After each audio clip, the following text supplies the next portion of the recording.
Hai sahabat, bagaimana kabarnya? Semoga baik-baik saja dimanapun kalian berada. Dalam pertemuan kali ini kita akan merangkum serial film Yuan Long Season 2 episode 10. Di episode ini menceritakan Wang Sheng yang ingin menolong Gayo yang ditahan oleh Dai Wuji di hutan luar kota Woyu. Cerita lebih lengkap bisa kalian ketahui dengan menontonnya langsung. Tapi sebelum itu, mari simak sinopsis dan ulasannya bersama-sama terlebih dahulu. Dan bagi teman-teman yang menyukai konten dari channel ini, bisa klik tombol subscribe dan menyalakan tombol notifikasinya. Dengan begitu, kalian tidak akan ketinggalan dengan film-film terbaru dari channel ini.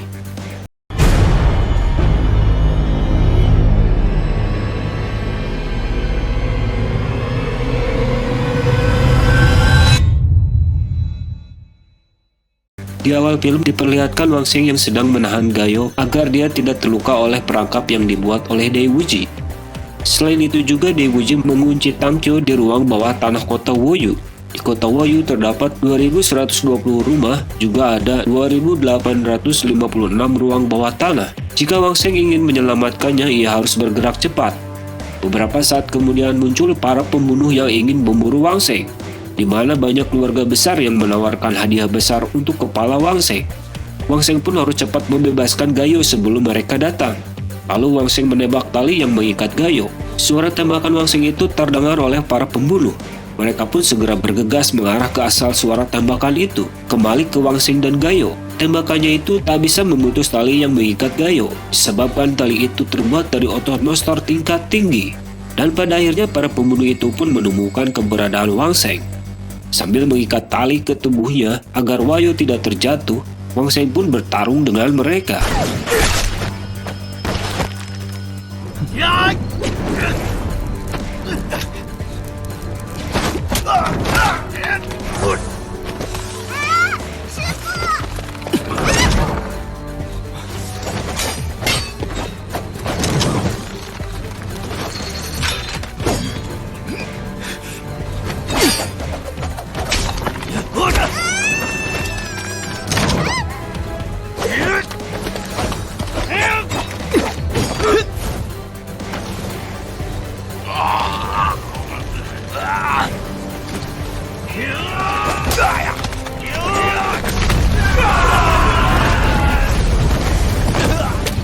Sementara itu diperlihatkan Dai Wuji yang sedang berjalan di kedalaman hutan, dan tiba-tiba saja dia merasakan sakit yang hebat pada dadanya.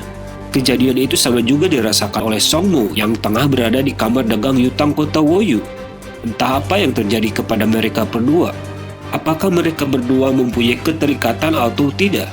Hal ini masih misterius, dan mereka berdua sendiri pun tidak mengetahui apa yang telah terjadi kepada dirinya sendiri.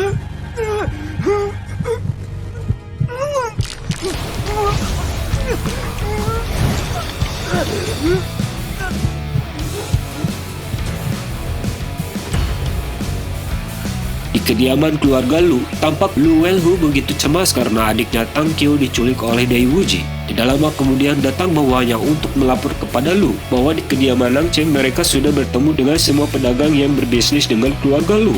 Dan mereka tidak menemukan Tang Qiu, Qiang Wei maupun Dai Wuji. Di saat itu juga datang yang lainnya melapor bahwa kediaman Xing Cheng dan pedagang yang berbisnis dengan keluarga Lu sudah selesai digeledah, dan ia juga tidak menemukan Tang Qiu, Qiang Wei, dan Dai Wuji. Mendapat laporan itu, kemudian Lu menyuruh mereka untuk memperluas jangkauan pencariannya dan memeriksanya sekali lagi. Kepala penjaga kediaman keluarga Lu menyarankan untuk menggeledah kediaman Dong Cheng dan Bei Cheng, dan ia akan melaporkannya nanti. Menurutnya, sebagian besar pedagang dan orang-orang di kota Woyu pernah berbisnis dengan rumah dagang Bowking-nya. Berdasarkan hitungan rasionya, mereka dapat mencari sampai 70% tempat yang ada di kota. Kemudian Lu berasumsi, jika masih belum menemukannya, kemungkinan besar ada di kamar dagang yang bermusuhan dengan mereka.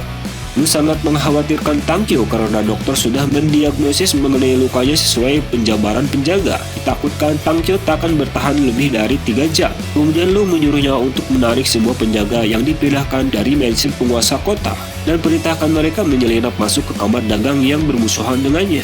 Dan orang itu pun pergi untuk menjalankan perintah Lu.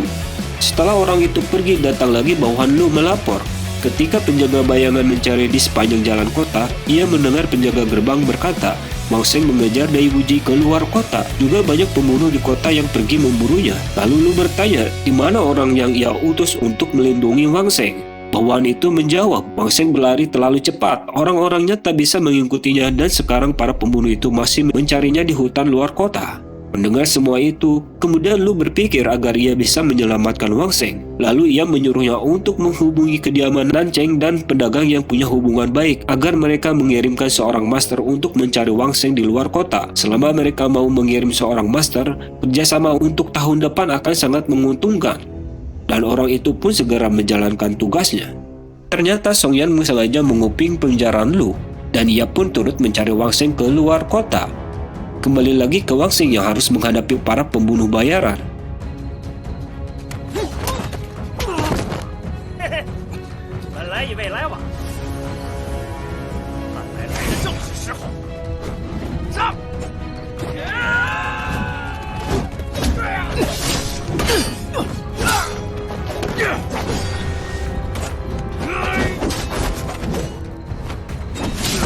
Karena Wang Sheng tidak bisa bergerak dengan bebas sehingga tidak bisa mengalahkan semua pembunuh itu, kemudian ia menawarkan sejumlah uang. Selama mereka bersedia melepaskannya, Wang Sheng akan memberikan 200.000 koin emas. Mendengar itu, semua para pembunuh pun berhenti menyerang Wang Sheng. Dan pada akhirnya mereka menyetujuinya selama Wang Sheng bisa memberikan 200.000 koin emas pada mereka sekarang. Mereka akan memberikan waktu sebatang lupa untuk Wang Sheng melarikan diri. Kemudian Wang Sheng menyuruh Gayo mengeluarkan keuntungan yang diberikan Lu sebelumnya. Dan Gayo pun mengeluarkan koin-koin emas dari cincin penyimpanannya.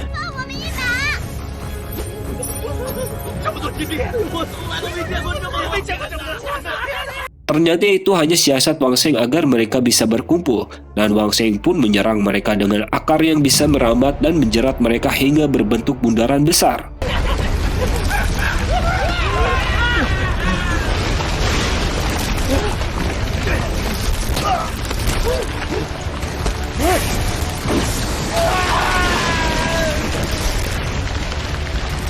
Rencana Wang Sheng pun untuk menyelamatkan Gayo akhirnya berhasil walaupun ia terlihat kesakitan. Saat tali yang mengikat Gayo akan dibuka oleh Wang Sheng, Gayo berkata Dai Wuji benar-benar sangat membuatnya kesal, menyebabkan mereka kehilangan banyak uang. Untungnya ia tidak mengeluarkan semua uangnya. Sedangkan Wang Sheng yang tengah berusaha memotong tali, ia tidak bisa memotong tali itu. Di saat itu juga Gayo memberitahukan kepada Wang Sheng bahwa ada orang yang datang lagi. Ternyata mereka adalah orang suruhan Lu Wenhu yang datang untuk membantu Wang Sheng. Mereka pun segera kembali ke kota Wuyu. Begitulah sekilas sinopsis dan ulasan dari film Yuanlong ini. Terima kasih bagi teman-teman yang telah menonton, subscribe, komen, dan men-share film ini. Untuk saran dan kritikan silahkan ditulis di kolom komentar. Dan bagi teman-teman yang ingin menonton filmnya, link film Yuanlong Season 2 episode 10 ada di deskripsi. Terus pantengin channel ini agar kalian tidak ketinggalan dari kelanjutan film ini. Sampai bertemu di episode selanjutnya.